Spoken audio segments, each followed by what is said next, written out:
सभी को जय श्री हरि। पिछले एपिसोड में मानव जीवन की महत्ता की बात की गई है। सबसे पहले अपने जीवन का लक्ष्य निर्धारित करना होगा। हम सभी मानव रूप में इस पृथ्वी पर आए हैं। हम सभी के लिए परम सौभाग्य की बात है। इस रूप में आने के लिए देवतागण भी लालायित रहते हैं। अपने जीवन का लक्ष्य निर्धारित करने के पूर्व यह जानना आवश्यक है कि हम लोग क्यों प्रकृति की उत्कृष्टतम रचना हैं। पद्म पुराण के अनुसार संपूर्ण ब्रह्मांड में 84 लाख योनियों में से एक है मनुष्य। इस वीडियो को देखने सुनने वाले अधिकांश लोगों को ज्ञात होगा कि मनुष्य जीवन बहुत अच्छा है। कम ही लोगों को पता होगा कि यह सर्वोत्कृष्ट है, और उसमें बहुत कम लोग ही जानते होंगे कि क्यों सर्वोत्कृष्ट है, और उसमें अल्प लोग ही होंगे जो इसकी गूढ़ता को जानते होंगे, और उसमें अत्यल्प ही होंगे जो इसके गूढ़ रहस्य को आत्मसात कर मतलब अपने अंदर बिठाकर उसके अनुसार कार्य करते होंगे। आप अपने अंदर मतलब अंतरात्मा को टटोलिए कि वो परम सौभाग्यशाली आप हैं या नहीं। यदि हैं तो आप परम ज्ञानी हैं, और यदि नहीं तो आप भी बन सकते हैं।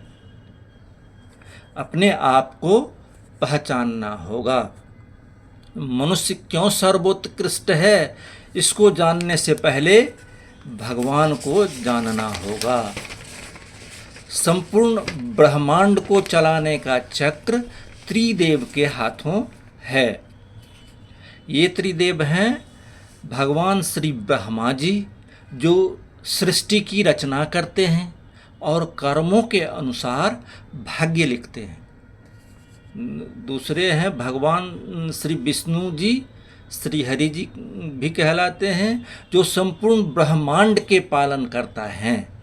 ये ही परमात्मा भी हैं। तीसरे भगवान श्री महेश जी, इन्हें देवों के देव की भी उपाधि मिली है, जो संपूर्ण ब्रह्मांड के संहार कारक के रूप में हैं। भगवान विष्णु श्री हरि जी संपूर्ण ब्रह्मांड का पालन देवी एवं देवताओं के मंडल यानी टीम के द्वारा करते हैं। देवता का पद पूर्व में किए कर्मों के पुण्य के आधार पर ही मिलता है।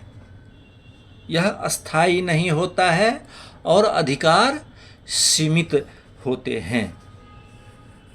देवताओं द्वारा न ही तो एक दूसरे के कार्यों में हस्तक्षेप किया जा सकता है, न ही अपनी सीमा से परे कोई रचनात्मक कार्य।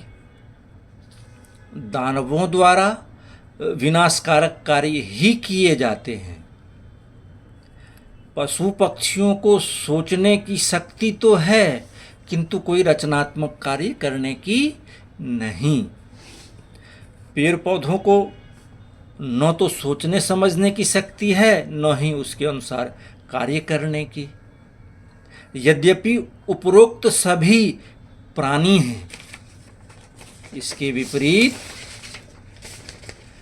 मनुष्यों को सोचने की समझने की शक्ति है, जिसकी कोई सीमा निर्धारित नहीं है, एवं उस सोच को मूर्त रूप देने की असीमित क्षमता है, जिसकी उपयोगिता सिद्ध कर सकता है और करता भी है। यही वो रहस्य है जो मनुष्य को प्रकृति की उत्कृष्टतम रचना की उपाधि प्रदान करता है। आगे हम लोग भगवान व देवी देवताओं के समन्वय को एक सरल तरीके से समझते हैं।